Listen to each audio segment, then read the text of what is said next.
Sefarad presenta Magazine Sefaradí.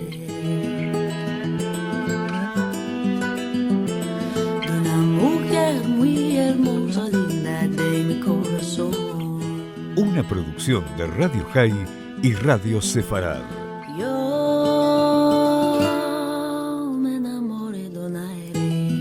Con la conducción de Marcelo Benveniste. Linda de mi corazón.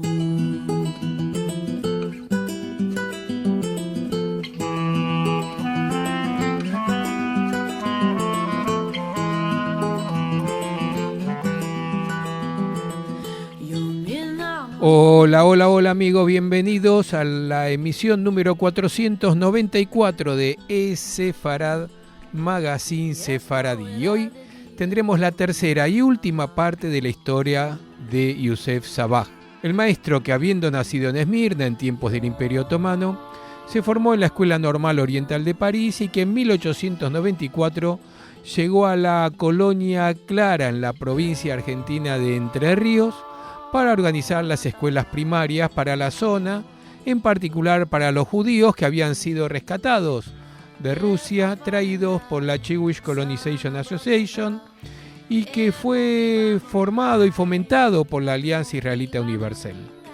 Esta historia está en la introducción del libro Entre lenguas y mundos, Yosef Sabah, las cartas de un maestro de la Alianza Israelita Universal desde el litoral, de Mónica Surmuk, quien tuvo a cargo además la traducción de las cartas, la cronología y las notas. Las dos emisiones anteriores pueden encontrarse en el archivo de programas de radiosefarad.com y, como les decía, esta será la tercera y última parte de esta interesantísima historia. En el programa anterior contábamos que Sabah se tomó un semestre de licencia para el año 1897 para viajar a París y luego a Esmirna, donde se casó con Judith Cohen, egresada también de las escuelas de la Alianza. Este matrimonio y su descendencia va a ser determinante para lo que será el futuro de Yosef. Más tarde nacería su primer hijo, David, luego Maurice y después Víctor. Para 1899 llegaba uno de sus hermanos a Entre Ríos. Así, Sabah fue estableciendo una familia nuclear y extendida en la colonia y echando raíces en la Argentina. En 1902, el director general de la Jewish Colonization Association visitaba a Carmel con su esposa y, como quedaba muy impresionado con el trabajo de Sabah, le ofrece un puesto de mayor envergadura en Moisés-Ville, provincia de Santa Fe. Un año más tarde, Sabah comenzaba el año escolar como director de las escuelas de la localidad e inspector de escuelas de Moisés-Ville, donde nacería Emil, su hijo menor. Y hasta ahí llegábamos con esta segunda parte, así que vamos a comenzar a partir de ahí con esta tercera y última parte de la vida de Yosef Sabah, el maestro sefaradí de los Ashkenazim del litoral argentino.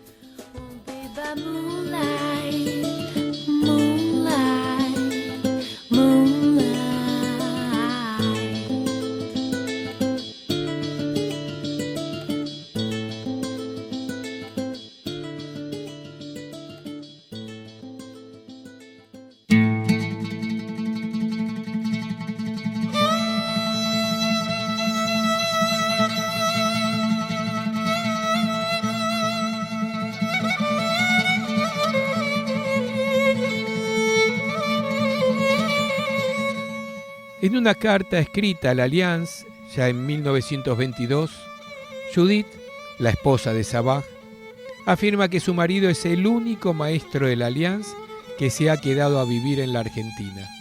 Usa este argumento para solicitar un sueldo mayor y mejores condiciones de jubilación. La opción que ofrece la Allianz, que es volver a Oriente, no es aceptable, ya que sus hijos mayores estaban haciendo estudios universitarios en la Argentina.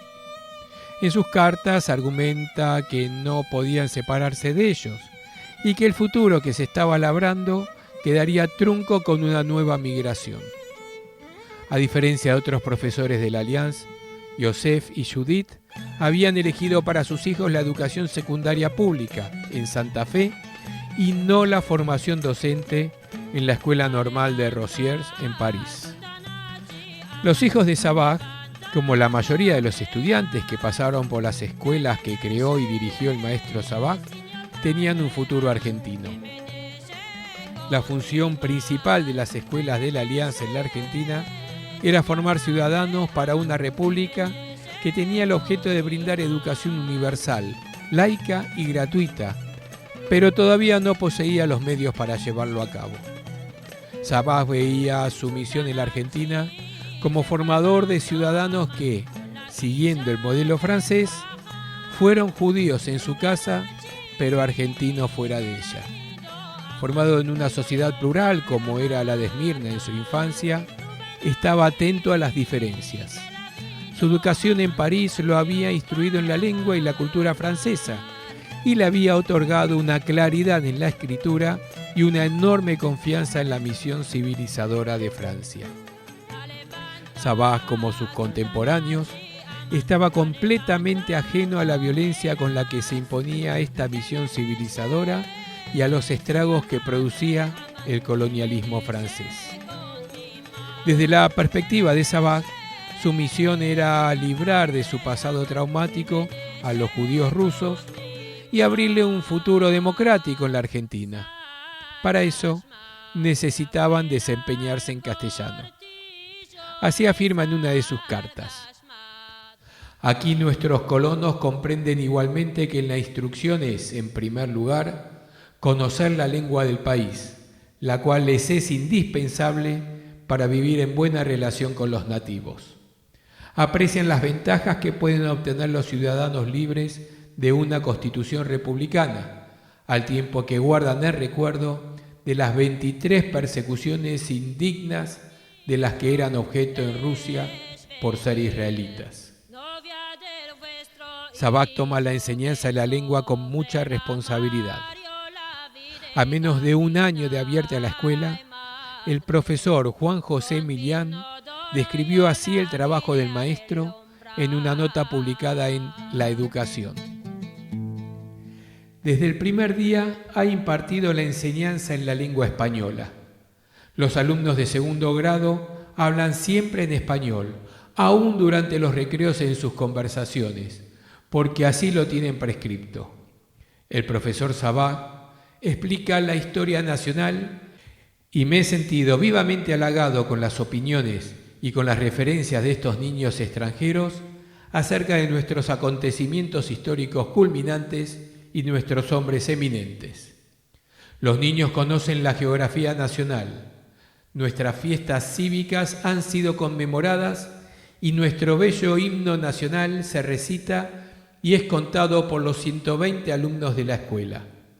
Mi propósito ha sido dar a conocer que en esta escuela, destinada a la población escolar extranjera, costeada por la empresa colonizadora judía, se nacionaliza la enseñanza y se instruye a los niños para incorporarse a la obra del progreso argentino. El profesor José Savage es un obrero eficiente de la nacionalidad argentina. Sabemos que este plus cultural argentino, los conocimientos de geografía y de historia, no fueron parte de su formación parisina, sino que los adquirió en la Argentina a través de lecturas propias. Leía libros argentinos de historia y geografía y creó bibliotecas escolares donde estos convivían con los textos literarios franceses y argentinos y Biblias en diferentes idiomas. Savage recibía revistas educativas argentinas como El Monitor de la Educación Común y siguió suscripto además a revistas culturales y educativas francesas hasta su muerte. La lengua madre de Savage era el judeo español o ladino, que conservaba modos y palabras del español del siglo XV. No sabemos en qué lengua hablaba Savage con su esposa y con sus hijos. Sabemos que desde el principio impulsó el castellano en la vida cotidiana de las colonias. Si bien lo llama judeo español en sus primeras cartas, pronto pasa a llamarlo castellano y afirma que es en ese idioma en que imparte sus discursos en actos públicos y se esfuerza por imponer esa lengua en las reuniones de la escuela. Mientras el yiddish es llamado al principio judeo-alemán o Yiddish, se va a referir cada vez más a él como jargón, utilizando el término usado en Europa para marcar la categoría de dialecto del mismo. Nunca se refiere al judío español como jargón, sino que esta lengua hace la transición de lengua familiar a lengua hegemónica y se transforma en castellano. Nunca cita el yiddish ni incorpora ninguna palabra en ese idioma. A medida que pasan los años, el castellano es el idioma usado por los formularios reglamentarios, los inventarios. Sabaj cita también obras literarias en ese idioma y reclama textos argentinos para la biblioteca escolar. Sabaj crea sus propios neologismos para describir su realidad. En un gesto simpático, por ejemplo, se refiere a los grupos de colonos que vivían en asentamientos aislados como grupos. A medida que pasa el tiempo, el francés se le vuelve insuficiente para dar cuenta de la vida en el campo argentino y recurre cada vez más a palabras locales. Por ejemplo, después de escribir le quelques moulets de blé, que significa algunos fardos de trigo, incluye el término parva, entre paréntesis, y hace lo mismo cuando describe las chacras y los potreros. El hebreo era una lengua muerta usada para leer en los libros religiosos y en las plegarias. Se enseñaba, por consiguiente, para la lectura de esos textos y la participación en las ceremonias religiosas. Esas clases eran enseñadas en yiddish por maestros del este de Europa y aunque se impartían en el mismo edificio que el resto de la formación y durante horario escolar, requería que los padres pagaran una cuota ya que no eran consideradas parte de la currícula oficial de la escuela. Yosef Sabaj compartía el hebreo escrito y el de las plegarias con los colones, pero no entendía el yiddish y no hay ninguna prueba de que en algún momento intentara aprenderlo para comunicarse con los padres de los alumnos. La expectativa siempre fue que ellos aprendieran el castellano. En ninguna de las cartas aparece ninguna palabra en yiddish.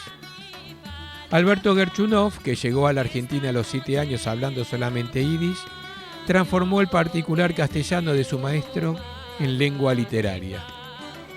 En La vocación desmesurada, una biografía de Alberto Gerchunov, exploré los lazos de Gerchunov, dice Mónica Surmuk, con esa lengua arcaica y también con el deseo de escribir textos que fueran una continuación de la literatura judía escrita en España medieval. Gerchunov retomó el castellano como una lengua literaria judía y al hacerlo imprimió a su propia literatura un tono arcaico. Eligió para sus textos una lengua que en la Argentina rememora otro tiempo, el tiempo en el que, como pone Gerchunov en boca de su maestro de yiddish de la Escuela Clara, vivíamos en España. Gerchunov atribuye al maestro también haber aprendido a amar el paisaje entrerriano. En su literatura siempre será sitio de descanso, solaz y armonía. Este es el paisaje, dice, que lo hace argentino. El maestro afirma haberse sentido cautivado rápidamente por el campo y dice: es por este amor que me hice rápido a la vida campestre. ¿Y qué alma no se abriría a la belleza de los vastos campos cubiertos de pastizales, poblados de tropillas numerosas que pasan en libertad? Sabaj considera que es fundamental que los alumnos aprendan a amar el paisaje entrerriano y a trabajar la tierra para afincarse en ella. Ese es el libro del cual tienen que aprender a leer los hijos de nuestros colonos, la naturaleza. De este modo, los apegaremos a la tierra, así revivirán nuestros correligionarios la profesión que Dios mismo estableció para el primer hombre desde el comienzo de la creación, ya que nuestra Santa Biblia dice que lo puso en el jardín de Edén. Y escribe unas palabras en hebreo que forman parte de un versículo del Génesis.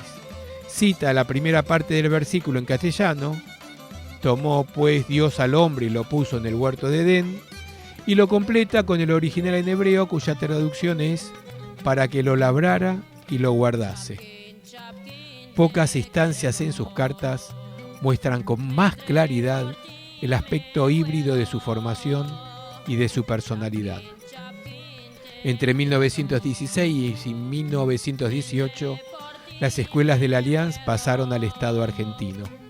Sabaj evaluó la posibilidad de trabajar para las escuelas argentinas, pero debía hacerlo con menos sueldo y menos jerarquía que los maestros entrenados en el sistema escolar argentino.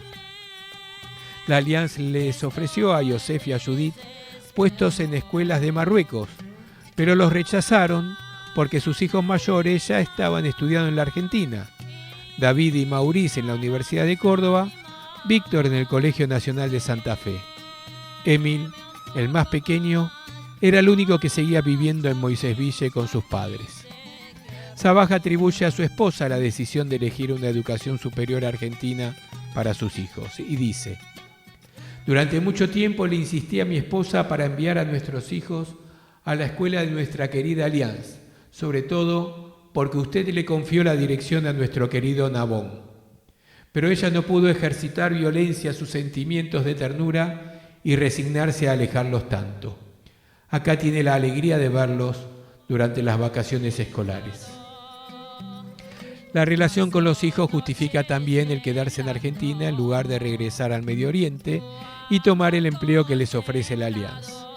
Escribe: hubiera estado feliz de poder regresar al servicio de nuestra querida Allianz, y después de casi 5 años, lamento infinitamente haberla dejado para venir a trabajar a la Argentina. Le respondí al señor Starkmed que lamentaba no poder aceptar la propuesta.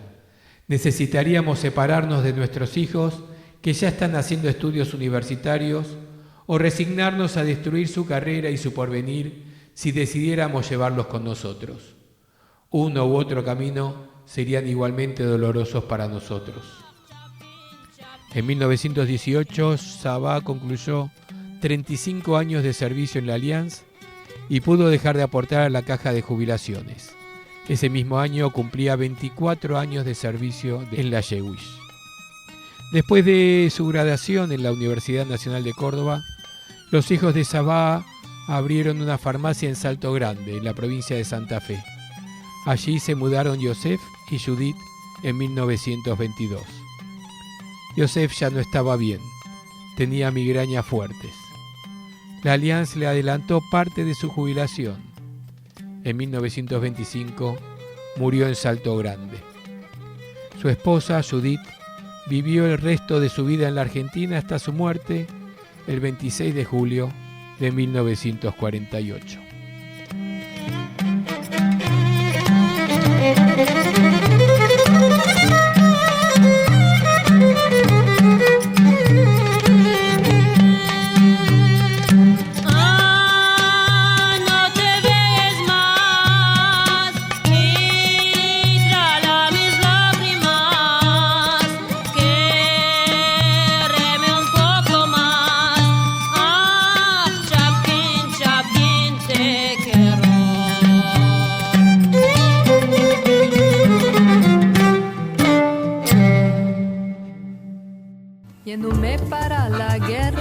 Nuestras vías de comunicación son múltiples. Por mail a magazine@esfarad.com, en nuestro sitio de internet www.esfarad.com, y nos encontrarán muy fácilmente en Facebook y en Twitter buscando por Esfarad.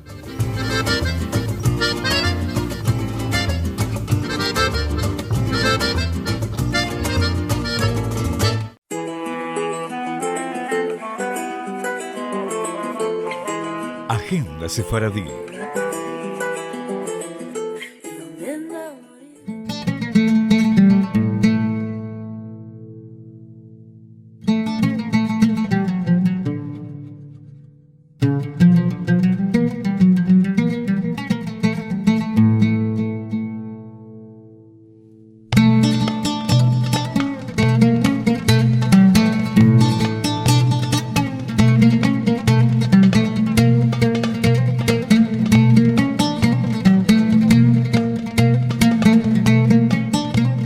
domingo vuelven los encontros de Al-Had, Musafires y Balabayes. Este domingo 18 será anfitriona nada menos que Tamara Alexander, la directora de la Autoridad Nacional del Ladino, quien va a recibir a su invitado, a Kobi Zarco, y van a hablar de cantes y refranes, lo cual asegura emoción y mucha diversión con el refranero sefaradí y el repertorio que además Kobi lo maneja en forma muy divertida. Va a estar muy bueno este Encuentros de Al-Had este domingo 18. Recordamos que estos encuentros son hablados totalmente en ladino, pero que seguro cualquier persona que habla castellano lo comprende perfectamente. Esto será entonces el domingo 18 de octubre a la 1 de la tarde, hora argentina, a través de Zoom, cuya dirección y horarios, la forma de acceso y todo eso, e inclusive los horarios para cada una de las localidades lo pueden encontrar, como todos los detalles, en esefarad.com y también en el Facebook y Twitter de Esefarad. Además, el próximo jueves tendremos un nuevo encuentro virtual de Raíces de Sefarad 2020 online. Y estará con nosotros la profesora Alicia Ben-Mergui hablándonos de presencia y aportes sefaradíes en Italia. La verdad que de los sefaradíes de Italia se habla muy poco, al menos en estas latitudes, así que escucharlo de la boca de Alicia Ben-Mergui, una gran conocedora de este tema, va a ser espectacular. Esto será el próximo jueves 22 a las 7 de la tarde y como siempre, más información, detalles de horarios y todo lo demás en esefarad.com y en todas las redes sociales.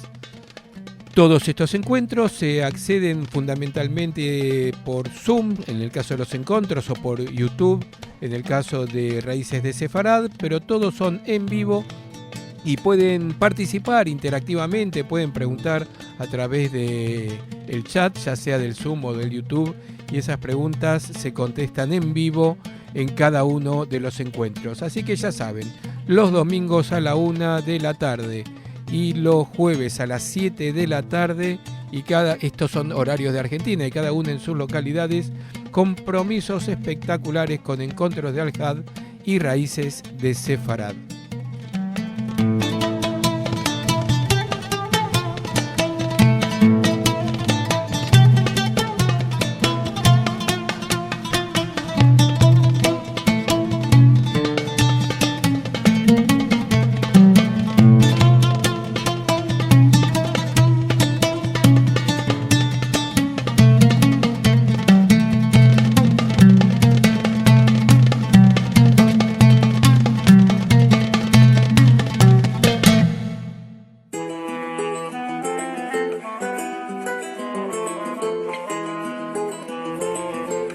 Música.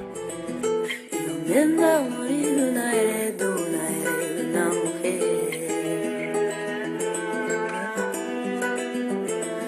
una mujer.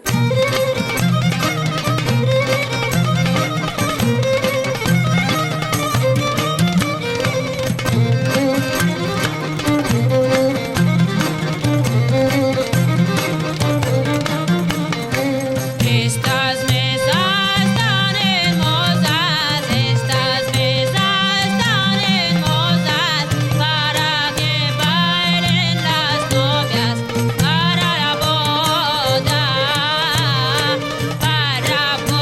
estas ve señora, esta y otra.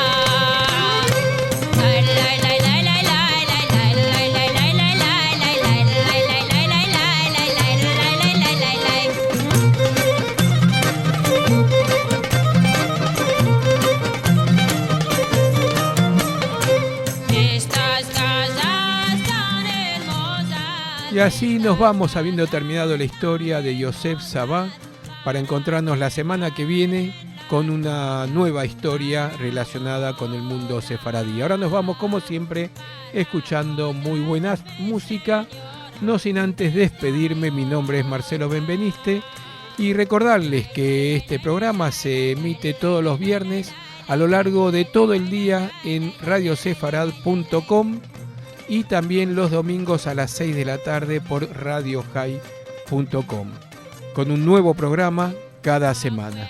Como siempre, los esperamos en nuestro portal esefarad.com, y en todas las redes sociales, en Facebook y en Twitter, tanto como Sefarad como Centro Cultural Sefarad, donde además encontrarán la agenda y la grilla con los horarios para todas las actividades espectaculares que estamos haciendo. Nos vamos escuchando a Susana Bear, la cubana residente en Miami, y de su disco Tapiz el tema Gulpenbe. Semanada buena.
Sen